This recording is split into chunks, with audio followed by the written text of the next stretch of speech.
Selamat pagi, saudaraku yang terkasih di dalam Tuhan.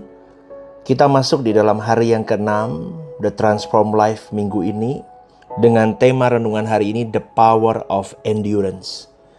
Saudaraku, Ibrani 12 ayat 1-3, firman Tuhan berkata, "Marilah kita menanggalkan semua beban dan dosa yang begitu merintangi kita, dan berlomba dengan tekun dalam perlombaan yang diwajibkan bagi kita. Marilah kita melakukannya dengan mata yang tertuju kepada Yesus yang memimpin kita dalam iman dan yang membawa iman kita itu kepada kesempurnaan." Iman yang sejati tidak hanya dibuktikan dari bagaimana kita memulainya, tetapi dari bagaimana kita tetap setia sampai akhir, saudaraku. Salah satu ciri dunia modern itu adalah segala sesuatunya harus cepat. Kita menginginkan hasil yang cepat, instan, jawaban cepat, keberhasilan cepat, bahkan pertumbuhan rohani yang cepat. Tapi kerajaan Allah bekerja dengan prinsip yang berbeda dengan itu semua. Karena Allah tidak sedang membangun kehidupan yang cepat, tetapi Allah sedang membangun kehidupan yang kokoh. Karena dari itu, Alkitab tidak menggambarkan kehidupan orang percaya sebagai sebuah perlombaan lari cepat. Enggak loh. Tetapi Alkitab menggambarkan perlombaan maraton. Yang menentukan bukanlah siapa berlari paling cepat di awal, tetapi siapa yang tetap setia, konsisten sampai garis akhir, saudaraku. Banyak orang memulai perjalanan bersama dengan Kristus dengan semangat yang besar di awal. Mereka penuh gairah, mereka penuh komitmen, mereka penuh impian, semangat membara. Tetapi ketika penderitaan mulai datang, tantangan mulai hadir, doa-doa seakan-akan tidak ada jawaban. Pelayanan mulai bertubrukan dengan ego manusia lain. Pelayanan mulai merasa tidak dihargai. Pencobaan semakin berat, semangat itu semakin memudar. Betul apa enggak betul, saudaraku? Seringkali kan begitu. Pertanyaannya, kenapa kok bisa begitu? Karena banyak orang mengira bahwa mengikut Kristus berarti jalan hidup akan menjadi lebih mudah. Padahal Yesus sendiri berkata dalam Lukas 9 ayat 23, "Setiap orang yang mau mengikut aku, ia harus menyangkal dirinya, memikul salibnya setiap hari dan mengikut aku." Salib bukan hanya simbol keselamatan, salib juga merupakan simbol ketekunan dan kesetiaan. Tekun, setia. Tekun, setia. Taat, tekun, setia. Taat, tekun, setia. Amin, saudaraku. Penulis Ibrani memberikan rahasia untuk bertahan dalam perlombaan maraton iman kita. Yang pertama, tanggalkan semua beban. Tidak semua beban adalah dosa, saudaraku. Ada hal-hal yang mungkin tidak salah, tetapi itu bisa menghambat pertumbuhan rohani kita. Apa itu contohnya? Ambisi yang berlebihan. Keinginan untuk selalu nyenengin semua orang. Itu beban loh. Itu saya dulu, saudaraku. Saya dulu begitu. Mau senengin semua orang. Akhirnya saya sendiri yang terbeban. Apalagi kepahitan yang tidak dilepasin. Kita pegang terus kepahitan itu. Apalagi kekhawatiran yang terus dipelihara. Gimana ya besok makan apa ya? Gimana ya besok anakku sekolah gimana ya? Gimana ya masa depan pelayananku ya? Gimana ya bagaimana dengan kesehatan pasanganku ya? Gimana ya? Itu terus akan menjadi kekhawatiran yang terus dipelihara. Semua itu membuat langkah iman kita jadi berat, saudaraku. Padahal pertama-tama penulis Ibrani memberikan rahasia untuk bertahan dalam maraton perlombaan iman kita. Yaitu pertama, tanggalkan semua beban itu. Katakan amin, saudaraku. Karena Allah memanggil kita bukan hanya meninggalkan dosa, tetapi juga melepaskan apapun yang menghalangi kau dan saya di dalam kita mengikut Kristus sepenuh hati.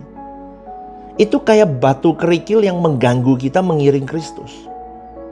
Apalagi pesan Ibrani, penulis Ibrani ini. Yang kedua, berlombalah dengan tekun. Ketekunan itu bukanlah kemampuan untuk tidak pernah jatuh. Ketekunan adalah keberanian kita untuk bangkit setiap kali kita drop jatuh. Amin, saudaraku. Karena iblis tidak selalu berusaha menghancurkan kita melalui dosa besar. Seringkali dia hanya buat kita lelah, capek, dan berhenti di tengah jalan. Coba ya, orang pelayanan itu ya, kan dibuat capek itu. Ngurusin orang lain yang susahnya minta ampun. Kita dipertemukan dengan orang-orang yang cuek, gak peduli. Padahal gereja itu kan penuh kasih seharusnya, tapi kan cuek. Lihat ya, cuek, gak peduli. Diajarin berapa kali untuk care sama orang, ya cuek aja. Nanti orang yang punya willingness untuk menyadarkan orang capek sendiri akhirnya. Betul gak? Karena memang iblis seringkali taruh kita supaya kita lelah. Lelah doa, lelah berharap. Kapan ini orang berubah? Loh, saya juga begitu, saudaraku. Seringkali saya mengembalakan sebuah gereja dan akhirnya saya merasa, kapan orang-orangku ini tahu sadar ya? Lelah, akhirnya lelah berharap. Lelah melayani. Setelah lelah berharap, akhirnya lelah melayani. Dan efeknya lelah berbuat baik. Udah bodo amat deh. Lu mau jadi apa terserah lah. Itu serangan iblis, saudaraku. Capek, ngurusin orang itu capek, saudaraku. Betul sekali. Maka dari itu, kenapa renungan ini saya sampaikan? Karena kita tahu bahwa orang yang menyerah sebelum garis akhir tidak akan menikmati apa yang sudah Tuhan sediakan bagi dirinya. Katakan amin, saudaraku. Maka jangan lelah. Makanya ada lagu, jangan lelah bekerja di ladangnya Tuhan. Nah itu, Roh Kudus yang beri kekuatan. Itu lagu lama ya. Itu waktu saya masih SMP lagu itu. Oh, itu mengingatkan kita jangan lelah. Kita ngurusin manusia, ngurusin sistem, ngurusin ini repot memang. Tetapi Paulus memahami prinsip ini. Menjelang akhir hidupnya, Paulus tidak berkata aku telah menjadi pengkhotbah terbesar. Bukan, tapi dia berkata aku telah mengakhiri pertandingan yang baik. Aku telah mencapai garis akhir dan aku telah memelihara iman. Itu dalam 2 Timotius 4 ayat 7. Yang dibanggakan Paulus bukanlah pencapaiannya. Kalau pendeta hari ini bukan berapa banyak jemaatku, bukan berapa besar gedungku, bukan. Tetapi yang dibanggakan seharusnya adalah apakah aku menyelesaikan pertandingan yang baik dan aku bisa mewariskan legacy yang benar apa enggak sama orang-orang yang kutinggalkan itu. Paulus juga begitu, dia tidak banggakan pencapaiannya. Yang ia syukuri adalah bahwa ia tetap setia sampai akhir. Dan pesan penulis Ibrani yang ketiga untuk kita bisa terus mengikuti perlombaan maraton iman kita, yaitu dia berkata, marilah kita melakukannya dengan mata yang tertuju kepada Yesus. Ini kalau Bapak Ibu, saudara-saudari, pencinta renungan The Message, apalagi mengikuti khotbah-khotbah di Rehoboth Semarang yang saya sampaikan. Ini map atau peta perjalanan itu iman kita sudah saya gambarkan tiap minggu. Tiap Rabu, tiap minggu. Kamu harus lihat Yesus. Kamu gak boleh lihat pendeta. Pendeta masih bisa jatuh, saudaraku.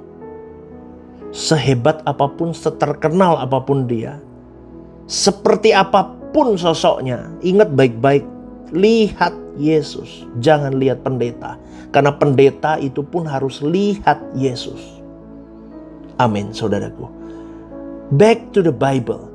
Back to Christ. Kembali kepada Kristus. Kembali kepada Injil. Supaya kau bisa menyelesaikan pertandingan hidupmu, pertandingan imanmu, dan kau bisa menyenangkan hati Bapa Elohim Yahweh. Dan kita diperkenankan masuk ke langit baru, bumi baru.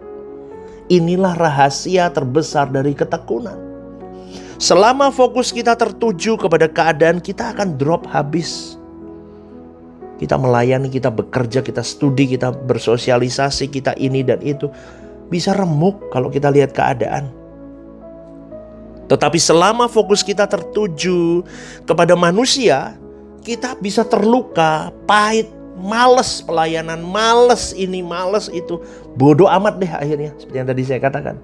Bodoh amat deh, lu mau apa terserahlah. Capek ngurusin manusia. Mengecewakan.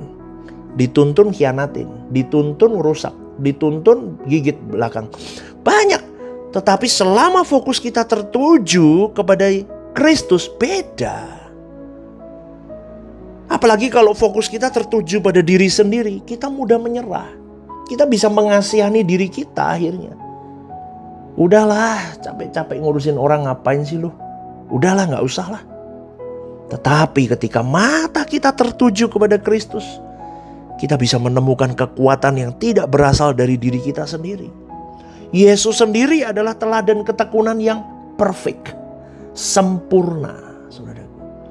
Dia dicaci, dihina, ditolak, dikhianati, disalib, tapi dia tidak berhenti mengasihi. Kenapa? Karena dia melihat melampaui penderitaan sementara kepada sukacita kekal yang sudah disediakan oleh Bapa di surga. Itu harusnya kau dan saya juga demikian. Karena seringkali Tuhan tidak langsung mengangkat penderitaan kita, tetapi dia selalu memberi kasih karunia untuk kita bisa melewatinya.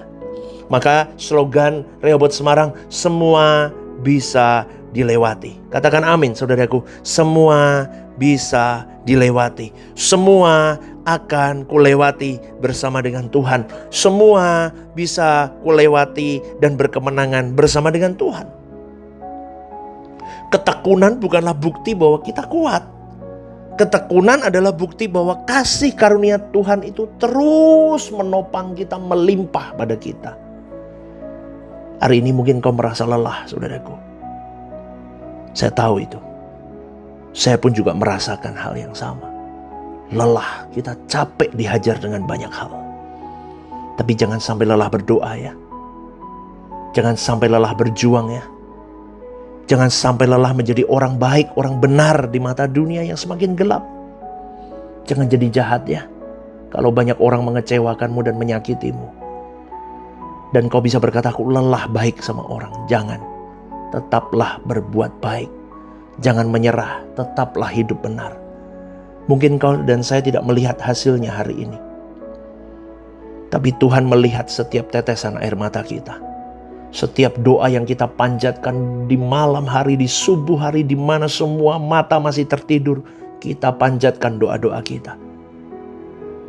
Dan Tuhan juga melihat setiap keputusan untuk kita tetap setia sampai hari ini. Dan tidak ada satupun kesetiaan yang dilakukan di dalam Tuhan yang akan sia-sia, saudaraku. Ingat, transformasi tidak terjadi dalam one day, satu hari, gak mungkin. Dia dibentuk melalui ribuan keputusan kecil untuk aku tetap percaya, tetap taat, tetap mengasihi, tetap hidup benar, tetap jadi orang baik, tetap tidak jadi orang jahat, dan tetap berjalan bersama dengan Kristus. Amin, saudaraku. Karena pada akhirnya Allah tidak memanggil kita untuk menjadi terkenal. Dia memanggil kita untuk menjadi setia. Saya berharap semoga renungan hari ini menjadi berkat untuk kita semua. The power of endurance. Kekuatanmu untuk terus tetap taat, setia, tekun bersama dengan Dia sampai garis akhir. Rehoboth Semarang, One Vision, One Heart for harvesting. Tuhan Yesus memberkatimu. Shalom, saudaraku yang terkasih di dalam Tuhan. Ada program baru yang bernama Are You Okay? Ini adalah program yang memang diadakan bagi saudara-saudari yang rindu atau ingin didoakan. Mungkin saudara-saudari sedang mengalami pergumulan-pergumulan hidup yang sulit, yang berat, menghadapi masalah-masalah yang tidak mudah. Saudara-saudari bisa klik di formulir online yang tertera atau scan barcode di situ. Anda bisa tuliskan di sana apa yang menjadi pergumulan masalah Anda yang ingin didoakan. Tujuannya satu, Anda tidak merasa sendiri. Saya sendiri akan mendoakan beserta tim yang akan menangani ini. Saya akan mendoakan di dalam mesbah-mesbah doa kami. Tujuannya satu, supaya saudara-saudari merasa ada yang support, tidak sendirian berjalan menghadapi beratnya kehidupan. Ini kerinduan saya, kita berbagi kasih secara nyata. Dan kiranya program baru ini bisa menjadi berkat untuk kita semua. Tuhan Yesus memberkati.